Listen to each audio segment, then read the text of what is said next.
From Passion to Peace, written by James Allen, published by Utopia Academy. Forward. The first three parts of this book, passion, aspiration, and temptation, represent the common human life, with its passion, pathos, and tragedy. The last three parts, transcendence, beatitude, and peace, represents the divine life, calm, wise, and beautiful, of the sage and savior. The middle part, transmutation, is the transitional stage between the two. It is the alchemic process linking the divine with the human life. Discipline, denial, and renunciation do not constitute the divine state. They are only the means by which it is attained. The divine life is established in that perfect knowledge which bestows perfect peace. James Allen. Amid the din and strife of men, the call divine I hear again. Its telling is of things apart, above the tumult of the heart. High o'er where sin's dark pathways wind, waits the wise willing of the mind. Beyond strong passion's guarded gates, there peace awaits, there peace awaits. 1. Passion. The pathway of the saints and sages, the road of the wise and the pure, the highway along which the saviors have trod, and which all saviors to come will also walk. Such is the subject of this book. Such is the high and holy theme which the author briefly expounds in these pages. Passion is the lowest level of human life. None can descend lower. In its chilling swamps and concealing darkness creep and crawl the creatures of the sunless world. Lust, hatred, anger, covetousness, pride, vanity, greed, revenge, envy, backbiting, lying, theft, deceit, treachery, cruelty, suspicion, jealousy. Such are the brute forces and blind, unreasoning impulses that inhabit the world of passion, and roam, devouring and devoured, in the rank primeval jungles of the human mind. There also dwell the dark shapes of remorse, pain, and suffering, in the drooping forms of grief, sorrow, and lamentation. In this dark world the unwise live and die, not knowing the peace of purity, nor the joy of that divine light which forever shines above them and for them, yet it shines in vain so long as it falls on unseeing eyes which look not up, but are ever bent earthward, fleshward. But the wise look up. They are not satisfied with this passion world. They bend their steps towards the upper world of peace, the light and the glory of which they behold. At first far off, but nearer and with ever-increasing splendor as they ascend. None can fall lower than passion, but all can rise higher. In that lowest place where further descent is impossible, all who move forward must ascend. The ascending pathway is always at hand, near and easily accessible. It is the way of self-conquest. He has already entered it who has begun to say nay to his selfishness, who has begun to discipline his desires, and to control and command the unruly elements of his mind. Passion is the archenemy of mankind, the slayer of happiness, the opposite, an enemy of peace. From it proceeds all that defiles and destroys. It is the source of misery and the promulgator of mischief and disaster. The inner world of selfishness is rooted in ignorance. Ignorance of divine law, of divine goodness, ignorance of the pure way and the peaceful path. Passion is dark, and it thrives and flourishes in spiritual darkness. It cannot enter the regions of spiritual light. In the enlightened mind, the darkness of ignorance is destroyed. In the pure heart, there is no place for passion. Passion in all its forms is a mental thirst, a fever, a torturing unrest. As a fire consumes a magnificent building, reducing it to a heap of unsightly ashes, so are men consumed by the flames of passions, and their deeds and works fall and perish. If one would find peace, he must come out of passion. The wise man subdues his passions. The foolish man is subdued by them. The seeker for wisdom begins by turning his back on folly. The lover of peace enters the way which leads thereto, and with every step he takes, he leaves further below and behind him the dark dwelling place of passion and despair.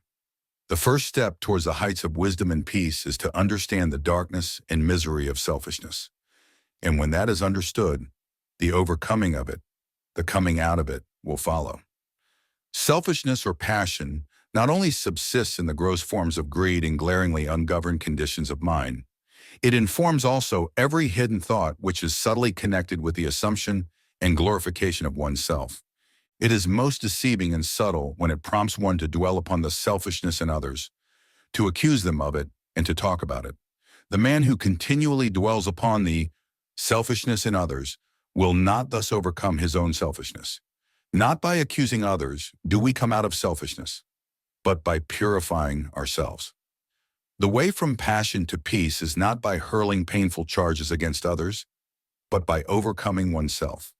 By eagerly striving to subdue the selfishness of others, we remain passion-bound.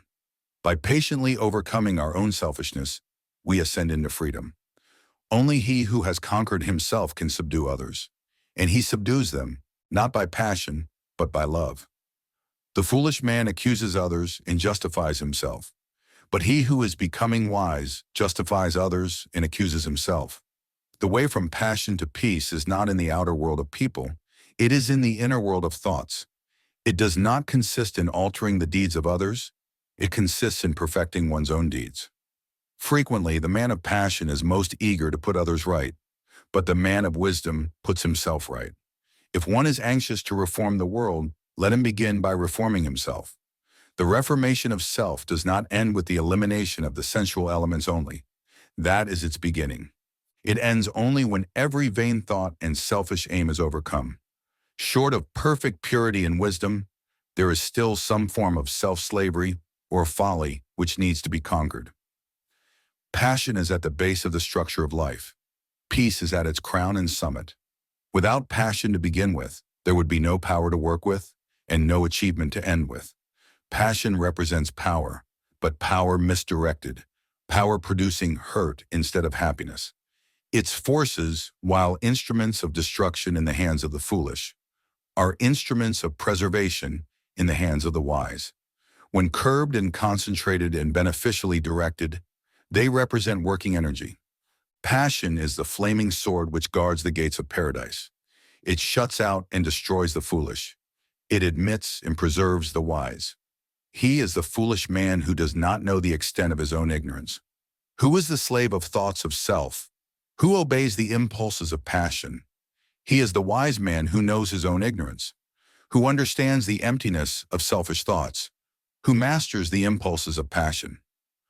The fool descends into deeper and deeper ignorance. The wise man ascends into higher and higher knowledge. The fool desires, suffers, and dies. The wise man aspires, rejoices, and lives.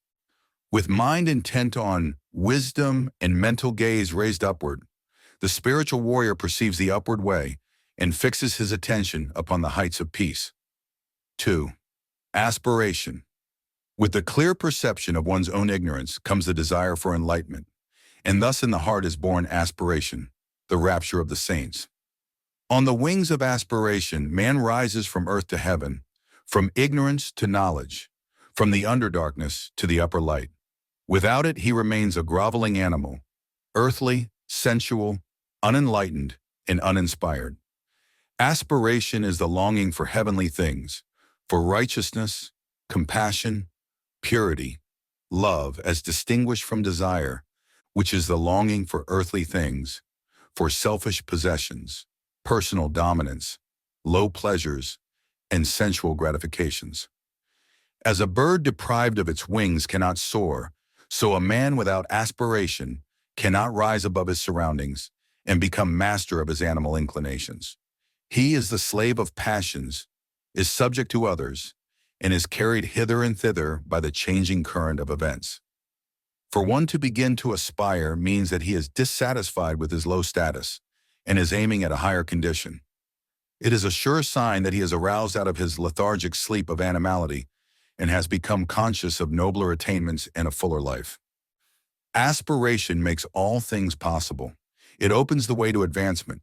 Even the highest state of perfection conceivable, it brings near and makes real impossible. For that which can be conceived can be achieved. Aspiration is the twin angel to inspiration. It unlocks the gates of joy. Singing accompanies soaring. Music, poetry, prophecy, and all high and holy instruments are at last placed in the hands of those whose aspirations flag not, whose spirit does not fail. So long as animal conditions taste sweet to a man, he cannot aspire. He is already satisfied. But when their sweetness turns to bitterness, then in his sorrow he thinks of nobler things. When he is deprived of earthly joy, he aspires to the joy which is heavenly. It is when impurity turns to suffering that purity is sought. Truly, aspiration rises, phoenix-like, from the dead ashes of repentance, but on its powerful pinions man can reach the heaven of heavens. The man of aspiration has entered the way which ends in peace, and surely he will reach that end if he neither stays nor turns back. If he constantly renews his mind with glimpses of the heavenly vision, he will reach the heavenly state. Man attains in the measure that he aspires. His longing to be is the gauge of what he can be. To fix the mind is to foreordain the achievement. As man can experience and know all low things, so he can experience and know all high things. As he has become human, so can he become divine. The turning of the mind in high and divine directions is the sole and needful task. What is impurity but the impure thoughts of the thinker? What is purity but the pure thoughts of the thinker? One man does not do the thinking of another. Each man is pure or impure of himself alone. If a man thinks it is through others or circumstances or heredity that I am impure, how can he hope to overcome his errors? Such a thought will check all holy aspirations and bind him to the slavery of passion. When a man fully perceives that his errors and impurities are his own, that they are generated and fostered by himself, that he alone is responsible for them, then he will aspire to overcome them. The way of attainment will be opened up to him, and he will see from where and to what destination he is traveling. The man of passion sees no straight path before him, and behind him is all fog and gloom. He seizes the pleasure of the moment and does not strive for understanding or think of wisdom. His way is confused, turbulent, and troubled, and his heart is far from peace. The man of aspiration sees before him the pathway up the heavenly heights, and behind him are the circuitous routes of passion up which he has hitherto blindly groped. Striving for understanding, and his mind set on wisdom, his way is clear, and his heart already experiences a foretaste of the final peace.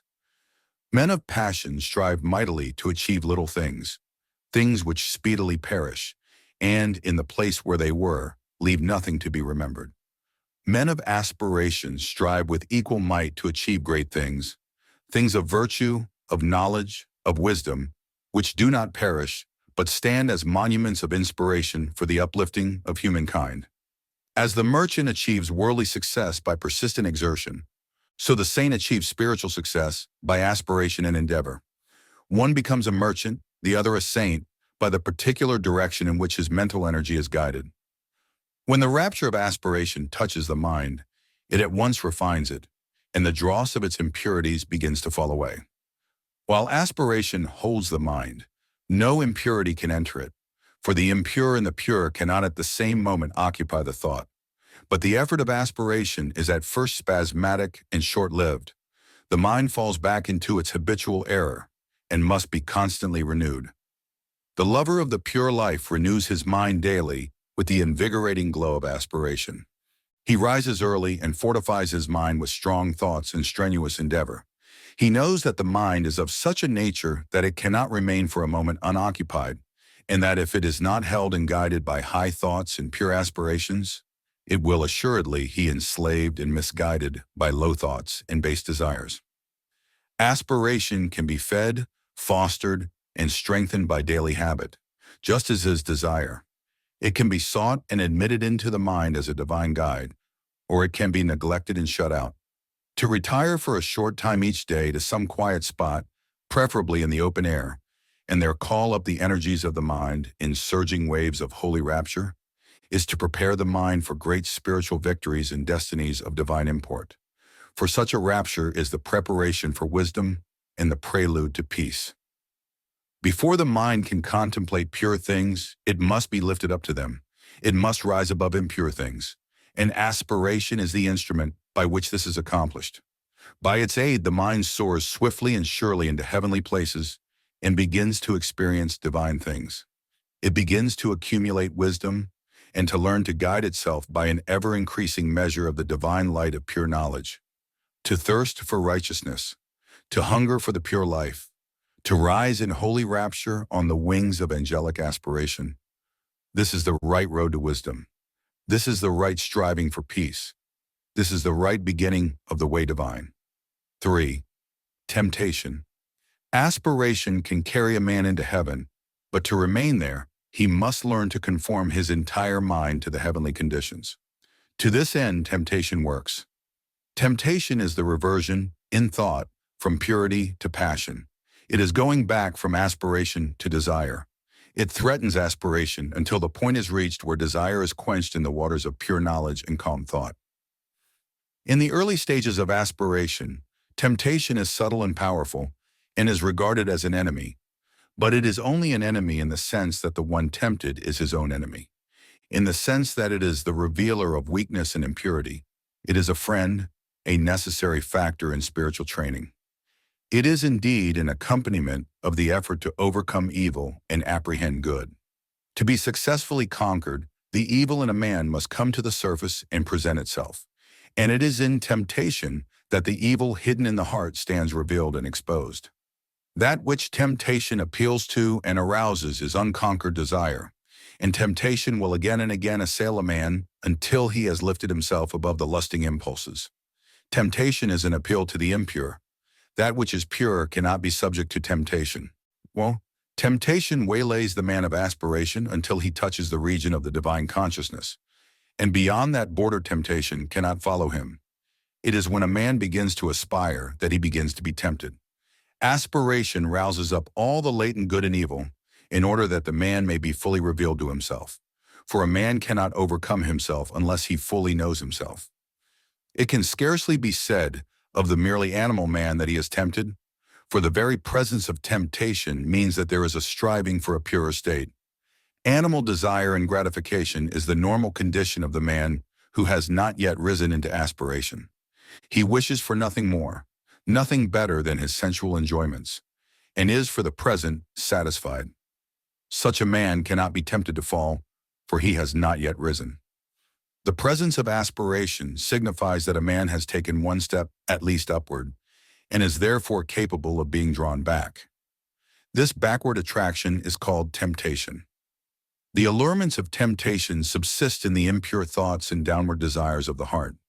The object of temptation is powerless to attract when the heart no longer lusts for it. The stronghold of temptation is within a man, not without, and until a man realizes this, the period of temptation will be prolonged. While a man continues to run away from outward objects under the delusion that temptation subsists entirely in them and does not attack and purge away his impure imaginings, his temptations will increase and his falls will be many and grievous. When a man clearly perceives that the evil is within and not without, then his progress will be rapid, his temptations will decrease, and the final overcoming of all temptation will be well within the range of his spiritual vision. Temptation is torment. It is not an abiding condition, but is a passage from a lower condition to a higher. The fullness and perfection of life is bliss, not torment. Temptation accompanies weakness and defeat, but a man is destined for strength and victory. The presence of torment is the signal to rise and conquer. The man of persistent and ever-renewed aspiration does not allow himself to think that temptation cannot be overcome. He is determined to be master of himself. Resignation to evil is an acknowledgement of defeat. It signifies that the battle against self is abandoned, that good is denied, that evil is made supreme.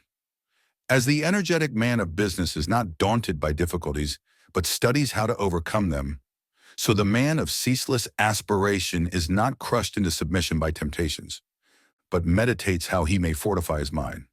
For the tempter is like a coward. He only creeps in at weak and unguarded points. The tempted one should study thoughtfully the nature and meaning of temptation, for until it is known, it cannot be overcome. A wise general, before attacking the opposing force, studies the tactics of his enemy. Likewise, he who is to overcome temptation must understand how it arises in his own darkness and error, and must study by introspection and meditation how to disperse the darkness and supplant error by truth. The stronger a man's passions, the fiercer will be his temptations. The deeper his selfishness, the more subtle his temptations. The more pronounced his vanity, the more flattering and deceptive his temptations. A man must know himself if he is to know the truth. He must not shrink from any revelation which will expose his error. On the contrary, he must welcome such revelations as aids to that self-knowledge which is the handmaid of self-conquest. The man who cannot endure to have his errors and shortcomings brought to the surface and made known, but tries to hide them, is unfit to walk the highway of truth. He is not properly equipped to battle with and overcome temptation. He who cannot fearlessly face his lower nature cannot climb the rugged heights of renunciation. Let the tempted one know this, that he himself is both tempter and tempted, that all his enemies are within, that the flatterers which seduce, the taunts which stab, and the flames which burn, all spring from that inner region of ignorance and error in which he has hitherto lived. Knowing this, let him be assured of complete victory over evil. When he is sorely tempted, let him not mourn therefore, but let him rejoice in that his strength is tried and his weakness is exposed. For he who truly knows and humbly acknowledges his weakness will not be slow in setting about the acquisition of strength. Foolish men blame others for their lapses and sins, but let the truth lover blame only himself. Let him acknowledge his complete responsibility for his own conduct and not say, when he falls, this thing or such and such a circumstance, or that man was to blame. For the most which others can do is to afford an opportunity for our own good or evil to manifest itself. They cannot make us good or evil. Temptation is at first sore, grievous, and hard to be borne, and subtle and persistent is the assailant. But if the tempted one is firm and courageous, and does not give way, he will gradually subdue his spiritual enemy, and will finally triumph in the knowledge of good. The adverse one is compounded of a man's own lust, selfishness, and pride. When these are put away, evil is seen to be naught, and good is revealed in all victorious splendor. 4. Transmutation. Midway between the hell of passion and the heaven of peace is the purgatory of transmutation. Not a speculative purgatory beyond the grave, but a real purgatory in the human heart. In its separating and purifying fire, the base metal of error is sifted away, and only the clarified gold of truth remains. When temptation has culminated in sorrow and deep perplexity, then the tempted one, strenuously striving for deliverance, finds that his moral servitude is entirely from himself.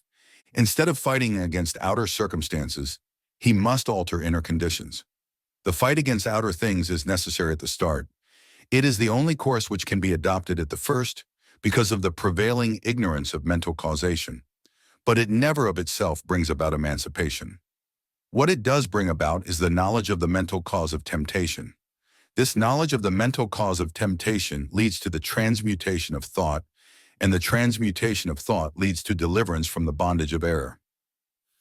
The preliminary fighting is a necessary stage in spiritual development, just as the crying and kicking of a helpless babe is necessary to its growth. But as the crying and kicking is not needed beyond the infant stage, so the fierce struggling with and falling under temptation ends when the knowledge of mental transmutation is acquired. Well, the truly wise man, he who is enlightened concerning the source and cause of temptation, does not fight against outward allurements. He abandons all desire for them. Thus they cease to be allurements, and the power of temptation is destroyed at its source. But this abandonment of unholy desire is not a final process. It is the beginning of a regenerative and transforming power which, when patiently employed, leads to the clear and cloudless heights of spiritual enlightenment.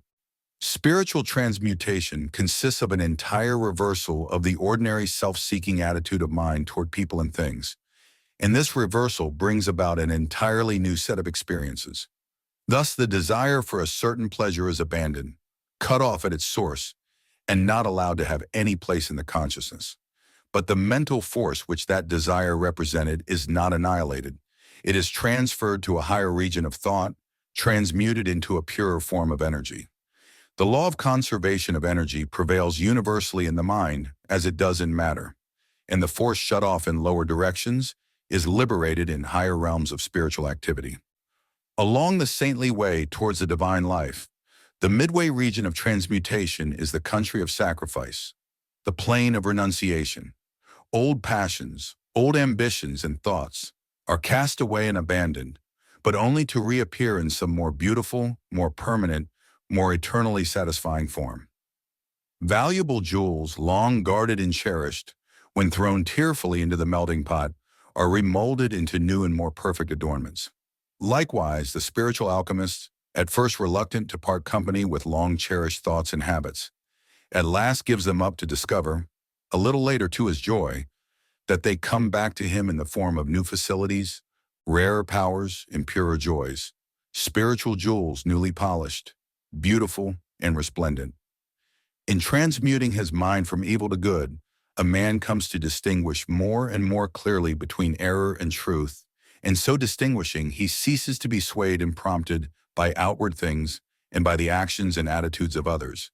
Instead, he acts from his knowledge of truth, first acknowledging his errors and then confronting them with a searching mind and a humble heart. He subdues, conquers, and transmutes them. The early stage of transmutation is painful but brief, for the pain is soon transformed into pure spiritual joy, the brevity of the pain being measured by the intelligence and the energy with which the process is pursued. While a man thinks that the cause of his pain is in the attitude of others, he will not pass beyond it.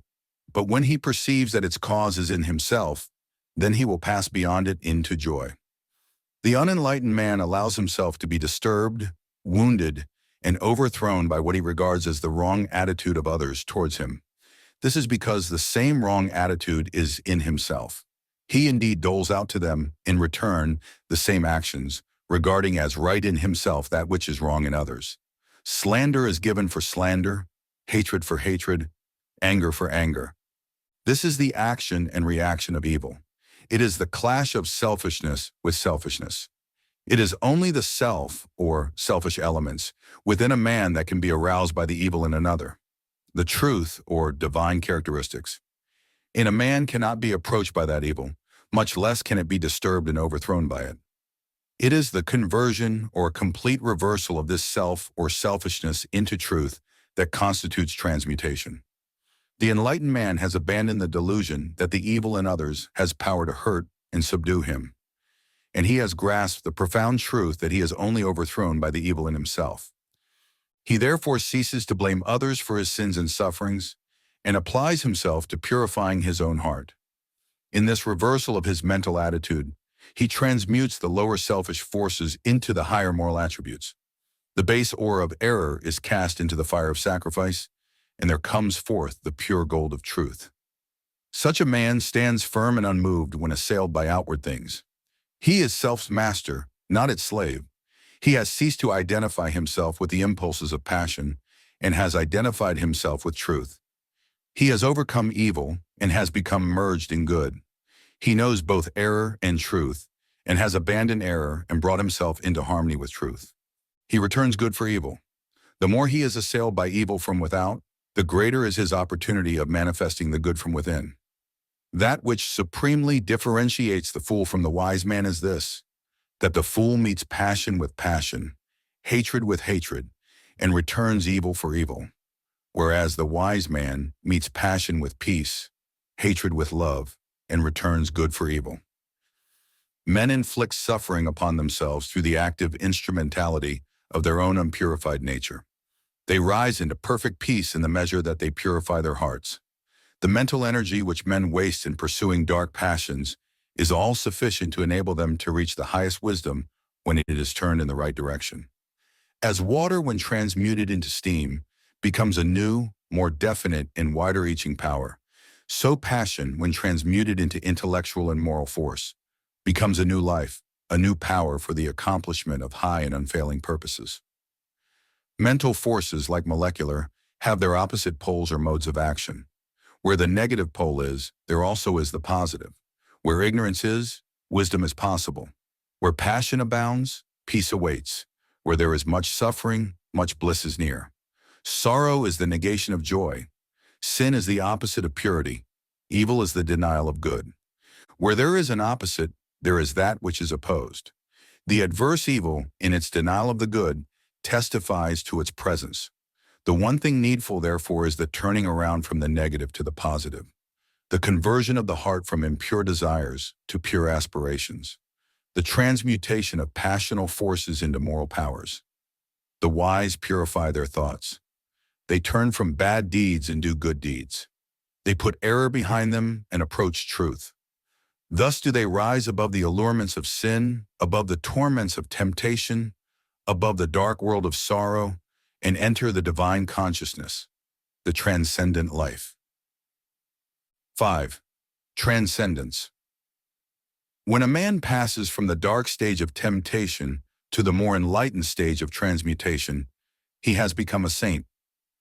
A saint is one who perceives the need for self-purification, who understands the way of self-purification, and who has entered that way and is engaged in perfecting himself. But there comes a time in the process of transmutation when, with the decrease of evil and the accumulation of good, there dawns in the mind a new vision, a new consciousness, a new man. When this is reached, the saint has become a sage. He has passed from the human life to the divine life. He is born again, and there begins for him a new round of experiences. He wields a new power. A new universe opens out before his spiritual gaze. This is the stage of transcendence. This I call the transcendent life. When there is no more consciousness of sin, when anxiety and doubt and grief and sorrow are ended, when lust and animosity and anger and envy no more possess the thoughts, when there remains in the mind no vestige of blame towards others for one's own condition, and when all conditions are seen to be good because they are the result of causes, so that no event can afflict the mind, then transcendence is attained. Then the limited personality is outgrown, and the divine life is known, evil is transcended, and good is all in all. The divine consciousness is not an intensification of the human, it is a new form of consciousness. It springs from the old, but it is not a continuance of it. Born of the lower life of sin and sorrow, after a period of painful torment, it yet transcends that life and has no part in it, just as the perfect flower transcends the seed from which it sprang.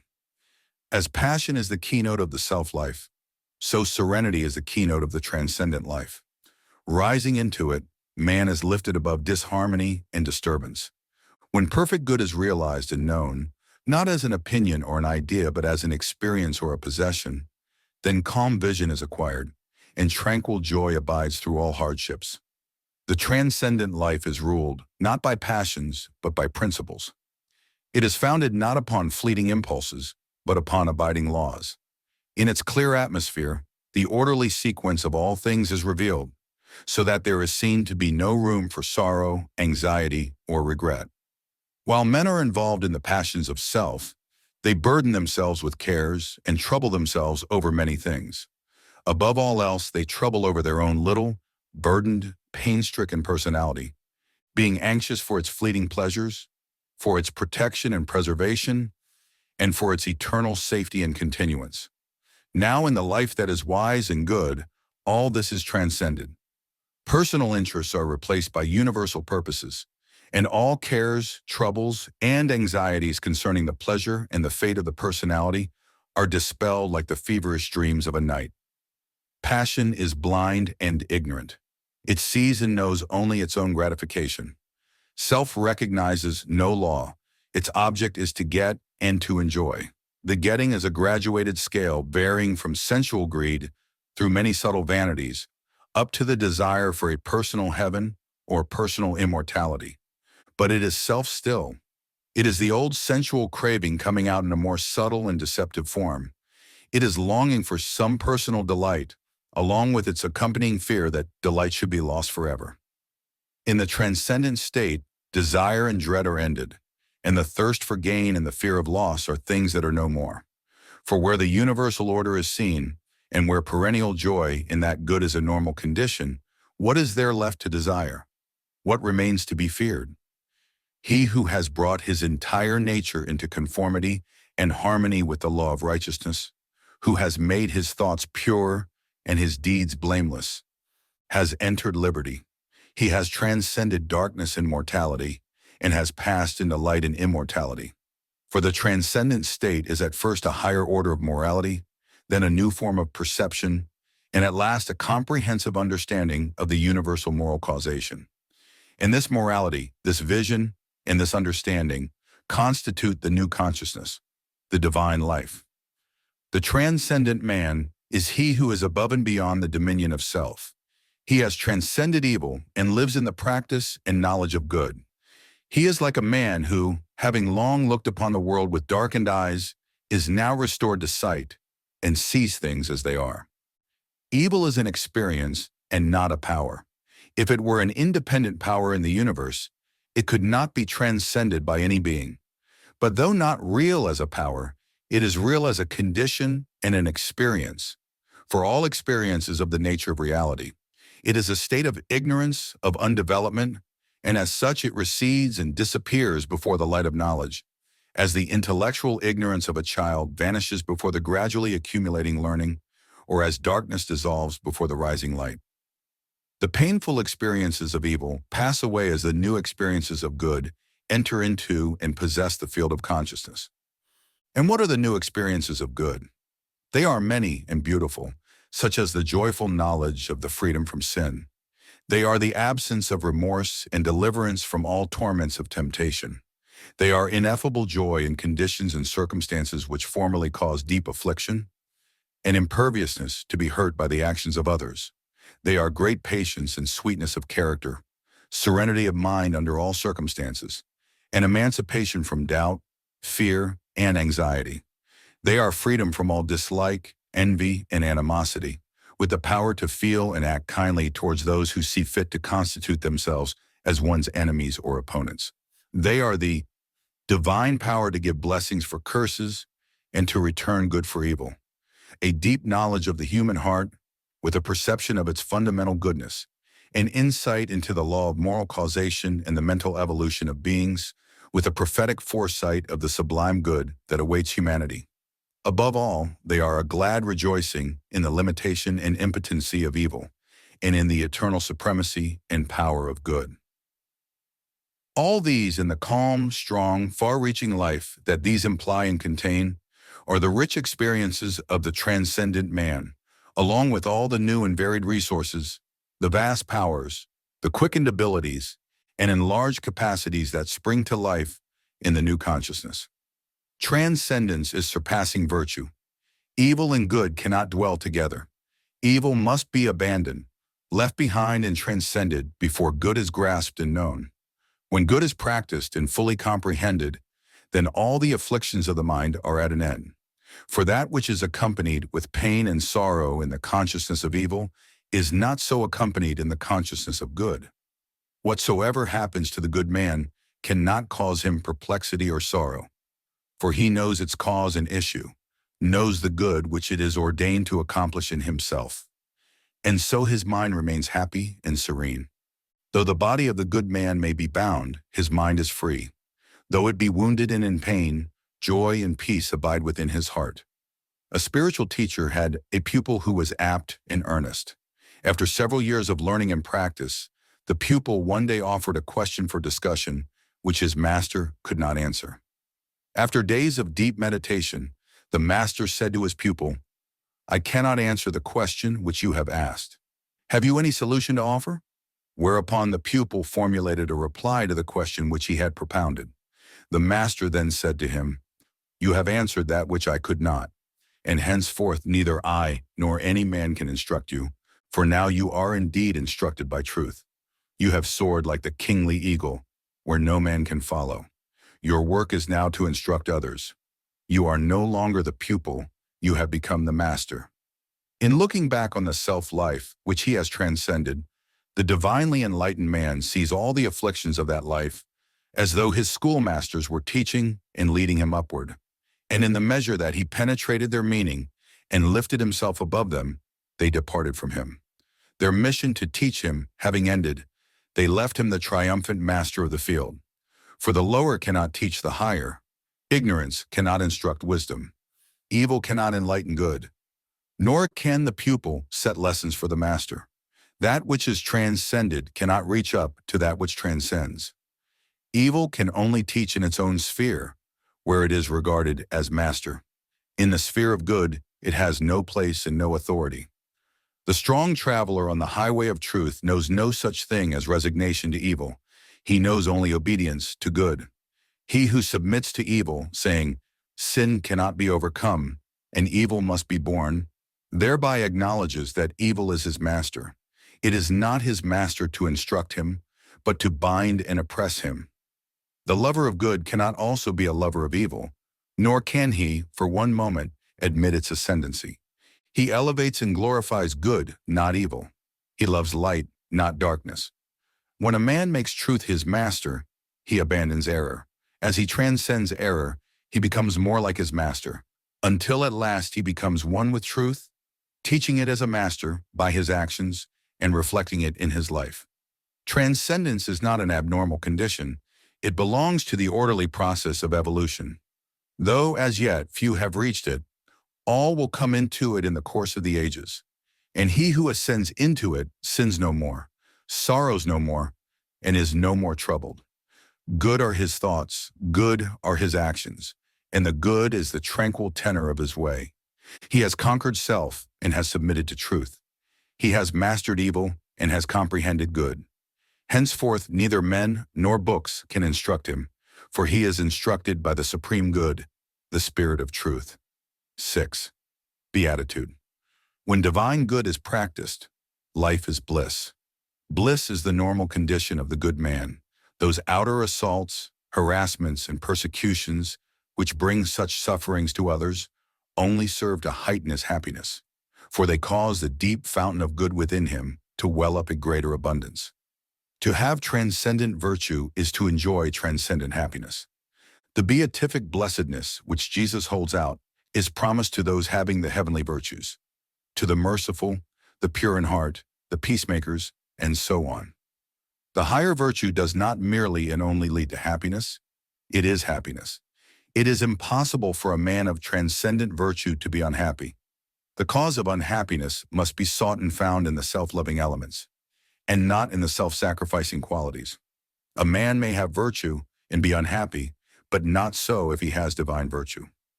Human virtue is mingled with self, and therefore with sorrow.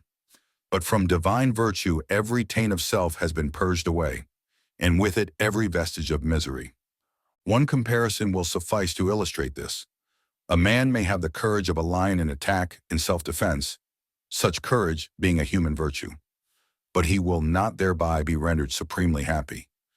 However, he whose courage is that of the divine kind which enables him to transcend both attack and defense, and to remain mild, serene, and lovable under attack, such a man will thereby be rendered supremely happy.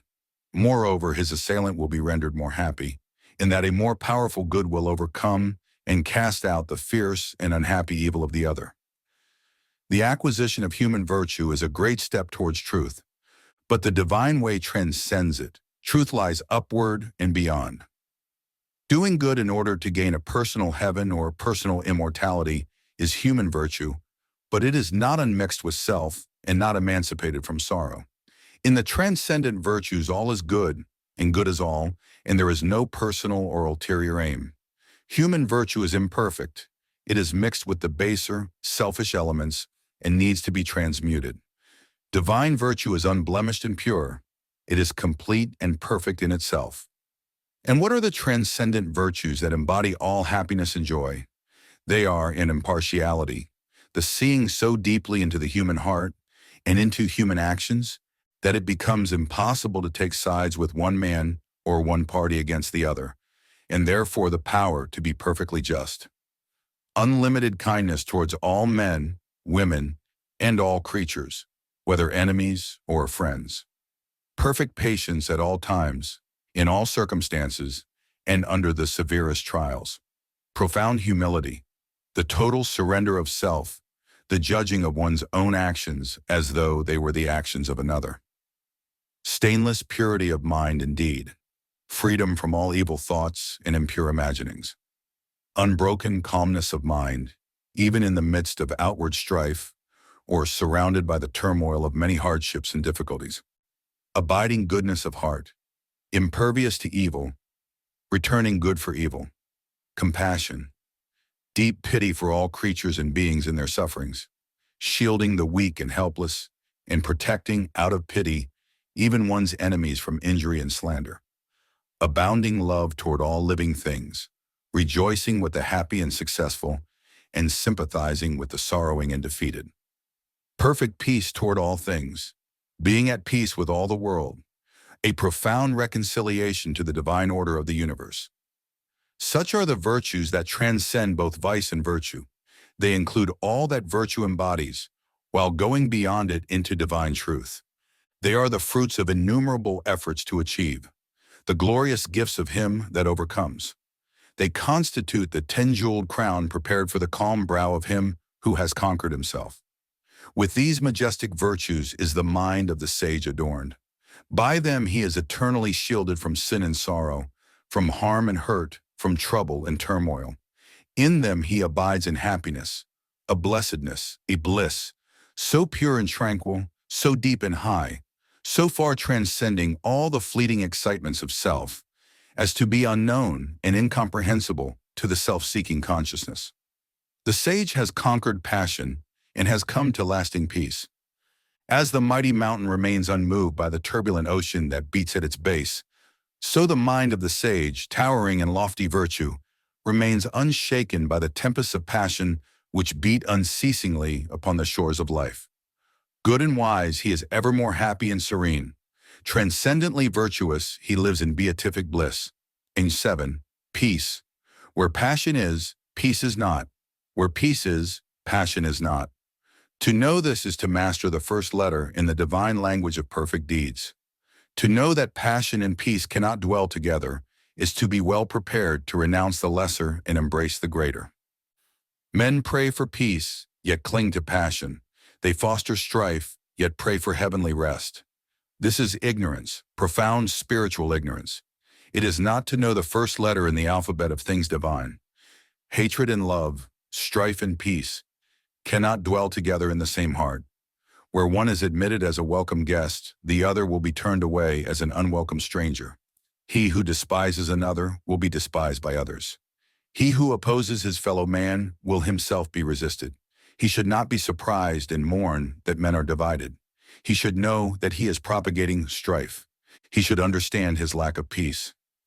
He is brave who conquers another, but he who conquers himself is supremely noble. He who is victorious over another may in turn be defeated, but he who overcomes himself will never be subdued.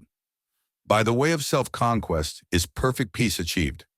Man cannot understand it, cannot approach it, until he sees the supreme necessity of turning away from the fierce fighting of things without and entering the noble warfare against evils within. He who has realized that the enemy of the world is within and not without, that his own ungoverned thoughts are the source of confusion and strife, that his own unchastened desires are the violators of his peace and of the peace of the world. Such a man is already on the saintly way. If a man has conquered lust and anger, hatred and pride, selfishness and greed, he has conquered the world. He has slain the enemies of peace, and peace remains with him.